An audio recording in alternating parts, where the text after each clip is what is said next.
أعوذ بالله من الشيطان الرجيم بسم الله الرحمن الرحيم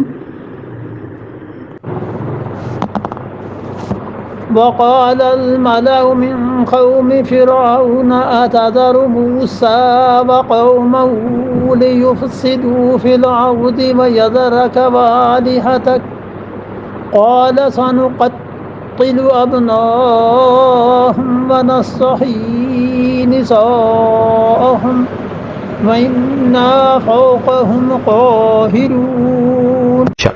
وقال الملأ، اور بولے سردار، من قوم فرعون، فرعون کی قوم میں سے. پہلے انہوں نے یہ کہا کہ یہ جادوگر ہے، پڑھا لکھا علم والا. پھر انہوں نے کہا کہ انہیں مہلت دے اور بلا لیں آپ اور جادوگر اور ان کا مقابلہ کرتے ہیں. اب یہ تیسرے آئے، تیسری رائے ان کی آئی. یوں ہی ہوا کرتا ہے، بادشاہ ان کے حواری انہیں ڈبو دیتے ہیں، جو ان کے گرد و پیش والے ہوتے ہیں وہ مشورے دیتے ہیں اور ڈبو دیتے ہیں. رسول اللہ صلی اللہ علیہ وسلم نے فرمایا، اللہ جس کو چاہے، جس امیر کو کہ اسے صحیح رکھے، اللہ اس کو اچھے مشورے والے دوست دے دیتا ہے. اور حضرت صلی اللہ علیہ وسلم نے فرمایا، خدا نے اسی لیے 4 وزیر مجھے دے دیے، 2 زمین میں اور 2 آسمان میں.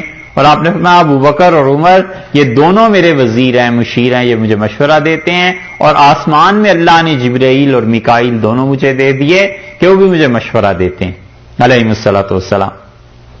اور یہاں فرعون کو کیا ملا ہے؟ انہوں نے کہا من قوم فرعون، فرعون کے قوم میں سے سردار پھر بولے ہیں اور کہتے ہیں تذرو موسیٰ، کیوں تم چھوڑ رہے ہو موسیٰ علیہ الصلاۃ والسلام کو، وہ قوم ہو اور اس کی قوم کو، آپ کی پالیسیز کیوں اتنی نرم ہیں ان لوگوں کے بارے میں؟ یہ پولیٹیکل سٹیٹمنٹ یہ ہوئی نا کہ آپ کیوں انہیں ڈھیل دے رہے ہیں، آپ غور نہیں کر رہے. لِيُفْسِدُوا فِي الْأَرْضِ، تاکہ زمین میں یہ فساد مچائیں، آپ کی حکومت کے خلاف ہنگامے کریں. یہ بنی اسرائیل والے آزادی چاہیں کہ یہاں سے نکل جائیں، کہیں چلے جائیں. ڈر انہیں یہ تھا کہ اگر ایک دم سے بنی اسرائیل کو اجازت دے دیں تو ہم تو ہیں نواب، ہم تو ہیں بادشاہ، کام کون کرے گا؟ اس لیے ان سے کام لینا بھی ہے، ان کے ساتھ تعلقات بگاڑے بھی نہیں جا سکتے، اور رکھنے بھی ہیں اور نہیں بھی رکھنے، اور رکھے اس لیے نہیں جا سکتے کہ یہ تو موسیٰ علیہ السلام یہاں پیدا ہو گئے. یہ بڑی طاقتیں جو ہوتی ہیں نا، جنہیں زیادہ حکمرانی کی عادت ہوتی ہے اور وہ چاہتے ہیں کہ لوگ دوسری قومیں ان کے لیے کام کریں، تو جو قوم سب سے زیادہ کام کرنے والی ہو ان کے لیے، اس سے وہ نہیں بگاڑتے. انہیں پتا ہوتا ہے کہ کام تو آخر انہی سے لینا ہے نا. تو یہ اس دوہری مصیبت میں پھنس گئے فرعون اور اس کے ماننے والے کہ آخر کریں کیا؟ اس بنی اسرائیل سے جان چھڑاؤ، سب کو گھروں سے نکال دو، بھیج دو، تمہارے گھروں کا مملکت کا کاروبار سارے لوگ جو کام کرتے ہیں یہ کون کرے؟ اور اگر انہیں قتل کر دو، مار دو، تو پھر کیا ہو؟ انہوں نے کہا تم چھوڑ رہے ہو اس قوم کو. اور پھر جو اسے تیش دلائی ہے، الفاظ دیکھیے، وَيَذَرَكَ، حالانکہ انہوں نے چھوڑ دیا ہے آپ کو، فرعون کو، وَآلِهَتَكَ، اور تمہارے خداؤں کو. انہوں نے تجھے بھی چھوڑ دیا ہے اور تیرے خداؤں کو بھی چھوڑ دیا ہے، اور تو فرعون ان کے بارے میں اتنا نرم ہے. یہ آلیہ تک کا جو ترجمہ لفظ ہے نا، اس پہ بہت کچھ لکھا ہے مفسرین نے، لیکن اس کی کوئی تحقیق کرتا کاش کہ اس فرعون کے زمانے میں الہ ہوتے کون تھے، شرک تھا کیسا. مفسرین نے بڑی مناسب بات جو اب تک سامنے آئی ہے اور لکھی ہے، وہ کہتے ہیں کہ اس نے اپنے بت بنا کے دے دیے تھے. پبلک میں ہر جگہ چوراہوں پر اس کے بت نصب تھے، اور جو بھی گزرتا تھا اشارہ کرتا تھا ہاتھ سے، بعض نے کہا سر جھکا دیتا تھا، جو بھی گزرتا تھا سلام کرتا تھا. اور ساتھ ہی اس نے اپنے فوج والے بھی کھڑے کر دیے تھے کہ کسی کو دیکھو جو ہمیں سلام کر کے نہیں گزرتا تو مارو. اور خود عبادت کرتا تھا کسی اپنے پروردگار کی. وہ سورج تھا، چاند تھا، کوئی اور ستارہ تھا، اس کی عبادت کرنے کے لیے بھی جایا کرتا تھا.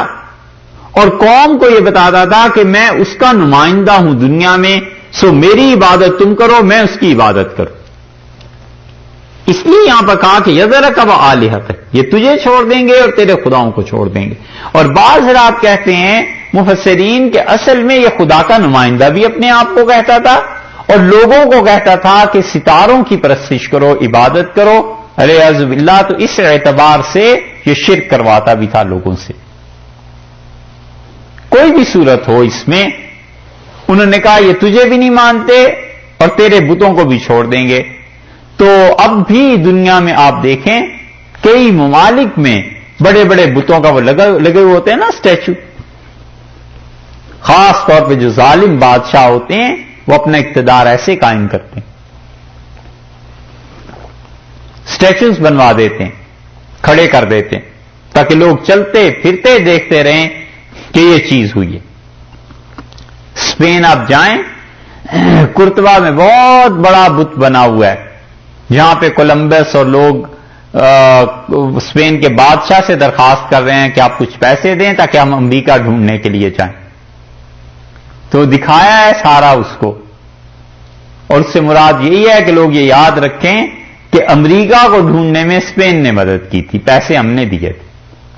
کئی جگہ یہ مختلف اس طرح کے کرتوت ہوتے ہیں. اب یہ اسے غیرت دلائی کہ تجھے بھی چھوڑ رہے ہیں اور تیرے بتوں کو بھی چھوڑ رہے ہیں، یا تجھے بھی چھوڑ رہے ہیں اور جن خداؤں کی پرستش کا تو کہتا ہے اسے بھی چھوڑ رہے ہیں. لیکن یہ تو اپنے آپ کو خود بھی خدا کہتا تھا. الیاذ باللہ، اس کے جملے ایک جگہ آئے ہیں آگے سورہ احقاف وغیرہ میں بہت شدید ہیں. سورہ زخرف میں یا احقاف میں کہیں آیا ہے، بہت سخت جملے ہیں اس کے بھی.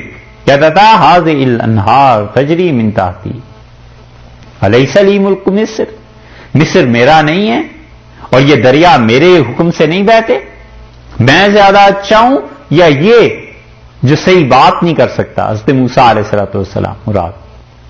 اگر یہ خدا کا اتنا ہی اچھا بندہ ہے کیوں نہیں اللہ نے اسے سونے کے کنگن پہنا دیے؟ اس قسم کے جملے تھے. قالا، فرعون بولا، اب غیرت کھا گیا. تانا ملا نا، اور تانے کا مطلب ہی یہی ہوتا ہے، گالی کا مطلب یہی ہوتا ہے کہ دوسرے کو ابھارا جائے. اور جو تانا کھا جاتا ہے نا آدمی، یہ اس کی شخصیت کی کمزوری بھی ہوتی ہے. کبھی بھی تانا نہیں کھانا چاہیے. تانا کھانا آپ جانتے ہیں ہاں، کہ کسی نے تانا دیا اور اس پہ مشتعل ہو کے کارروائی کرنی شروع کر دی، بالکل نہیں کرنا چاہیے.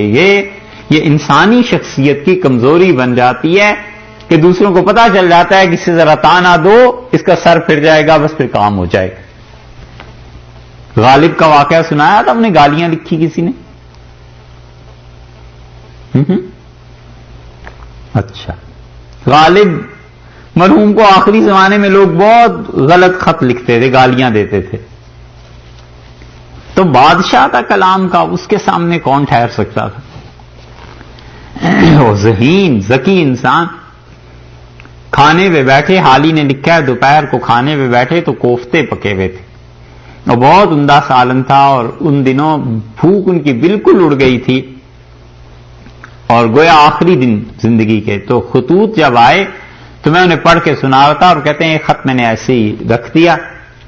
تو غالب نے اصرار کیا کہ پڑھ کے سناؤ. تو میں نے کہا یہ آپ نہ سنیے. انہوں نے کہا مجھے معلوم ہے گالیاں دی ہوں گی، ہمیں آتے رہتے ہیں ایسے خطوط، اسے پڑھ کے سناؤ. تو کہتے ہیں جب میں نے خط پڑھا تو پہلی گالی اس نے دی تھی ماں کی. تو انہوں نے کہا بند کر دو، مت سناؤ. میں نے انہیں کہا کہ میں نے تو آپ کو پہلے ہی کہا تھا. تو انہوں نے کہا نہیں، بات یہ نہیں ہے، گالیاں تو بہت لوگ لکھتے ہیں، اس بے وقوف کو تو گالی بھی دینی نہ آئی. تو میں نے ان سے کہا گالی دینا بھی کوئی فن ہے؟ کہا میاں گالی دینا بھی ایک فن ہے. گالی اگر دینی ہو تو گالی اس لیے ہوتی ہے کہ غیرت دلانی ہے نا، تو بچے کو ماں کی گالی دینی چاہیے، اسے ماں پہ غیرت آتی ہے.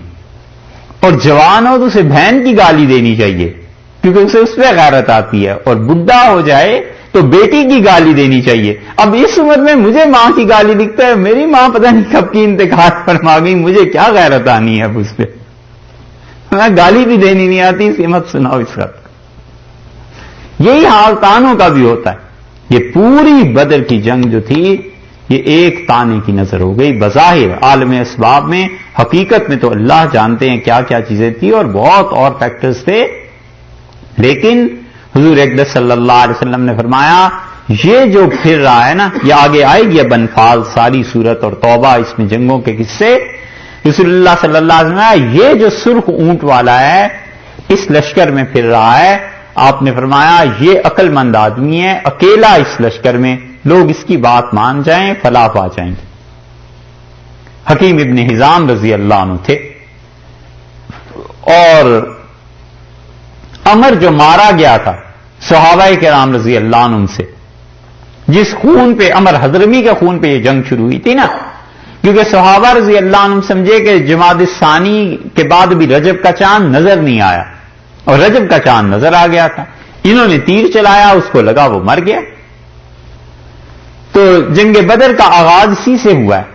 عمر کے خون کا بدلہ لینے کے لیے آئے ہوئے تھے، تو حضرت حکیم ابن حزام رضی اللہ عنہ عمر کے بھائی کے پاس گئے میدان جنگ میں، اور انہوں نے کہا کہ دیکھو یار بات یہ ہے کہ یہ لوگ سامنے آ گئے ہیں اور کل صبح ہونی ہے لڑائی، اور اگر ہم شکست کھا گئے پٹ گئے تو انہیں تو دکھ بھی نہیں ہوگا کیونکہ یہ اپنے دین میں اتنے پکے ہیں، اور اگر ہم غالب آ گئے تو ہم خوش بھی نہیں ہو سکیں گے کیونکہ فلاں کو دیکھو یہ فلاں کا بھائی ہے، فلاں فلاں کا چچا زادہ ہے، فلاں فلاں کا پھوپھی کا بیٹا ہے، تو ان لوگوں کو مرے ہوئے دیکھ کے کیا خوشی ہوگی. تو اس لیے نہ لڑیں. ایسے کرو عمر کا جو خون ہے اس کی دیت 100 اونٹ بنتے ہیں، وہ تم مجھے کہو، میں رسول اللہ صلی اللہ علیہ وسلم کا کہا کہ میں اس کے پاس جاتا ہوں، ان سے دلوا دیتا ہوں، اور یا پھر خود مجھ سے لے لو تم، میں اس پہ بھی تیار ہوں، ہمیں نہیں لڑنا چاہیے. وہ اس کی بات سمجھ میں آ گئی، اور ابو جہل آ گیا. ابو جہل نے کہا اچھا، اس نے کہا ابو جہل سے کہ حکیم یہ مشورہ دے رہا ہے. اس نے کہا اچھا حکیم تم اتنے بزدل. اور پھر اس نے اسے کہا کہ تم اس طرح کرو کہ چوڑیاں خرید لو اور خوشبو لگاؤ اور اپنی بیوی کے پاس چلے جاؤ. اور ابو جہل نے زور سے چیخا، اس کا واہ امراؤ، ہائے امر تیرا خون، ہائے تیرا خون. بس اس کے بھائی اٹھ کھڑے ہوئے، انہوں نے کہا اب تو جنگ ہوگی ہم کسی کی نہیں سنیں گے. اسی کے متعلق رسول اللہ صلی اللہ علیہ وسلم اگر یہ اس کی بات مان لیں تو قوم فلاح پا جائے گی. یہ گھروں میں بھی یوں ہی ہوا کرتا ہے، تانا کسی کو دے دیا اور دوسرے کو غیرت آ گئی. اب وہ غیرت کیا چیز تھی، آنی چاہیے تھی نہیں آنی چاہیے تھی، پورا خاندان کٹ جاتا ہے، لڑائیاں ہو جاتی ہیں، بھائی جدا ہو جاتے ہیں، کیا کیا چیزیں. یہ اس کو انہوں نے تانا، کیا تو اتنا نرم پڑ گیا، اتذر موسیٰ وقومہ لیفسدوا فی الارض، تم نے چھوڑ دیا ہے موسیٰ کو اور اس کی قوم کو علیہ الصلوۃ والسلام یہ زمین میں فساد مچائیں اور تجھے بھی چھوڑ دیں اور تیرے بتوں کو بھی چھوڑ دیں. قال سنقتل ابناءہم، اب بولا فرعون اور کہتا ہے ہم مار دیں گے ان کے بیٹوں کو. انہوں نے کیا سمجھ رکھا ہے، وَنَسْتَحْيِي نِسَاءَهُمْ، اور ہم ان کی عورتوں کو زندہ رہنے دیں گے. جو پالیسی پہلے تھی کہ ان کے لڑکوں کو قتل کرو اور ان کی لڑکیوں کو جینے دو، وہی پالیسی اس نے دوبارہ کا اعلان کر رہا ہے کہ ہم یہ کر لیں گے. یہ کیا سمجھتے ہیں اپنے آپ کو بنی اسرائیل؟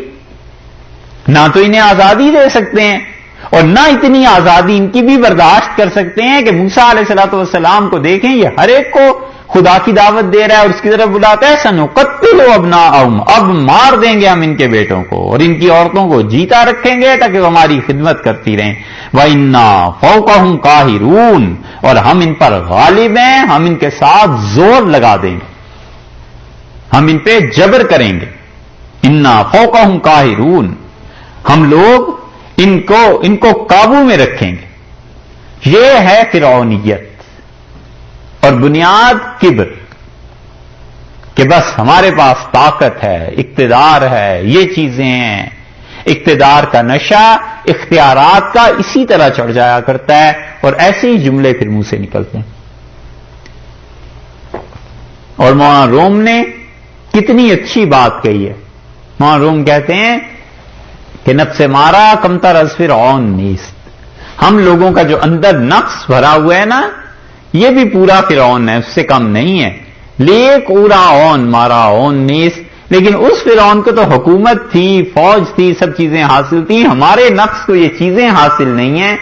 اگر ہمارے نفس کو یہ چیزیں حاصل ہو جائیں تو ہم بھی فرعون سے بدتر ہی ہوں، کم نہ ہوں. حالت یہی ہے. اب بھی دیکھو لوگوں کو، صرف فوج نہیں ہے اور حکومت نہیں ہے، اگر یہ ہو جائے تو یہ اس فرعون سے بھی بدتر ظلم کرنے لگیں، اس سے بھی آگے کو بڑھ جائیں، الیاذ باللہ.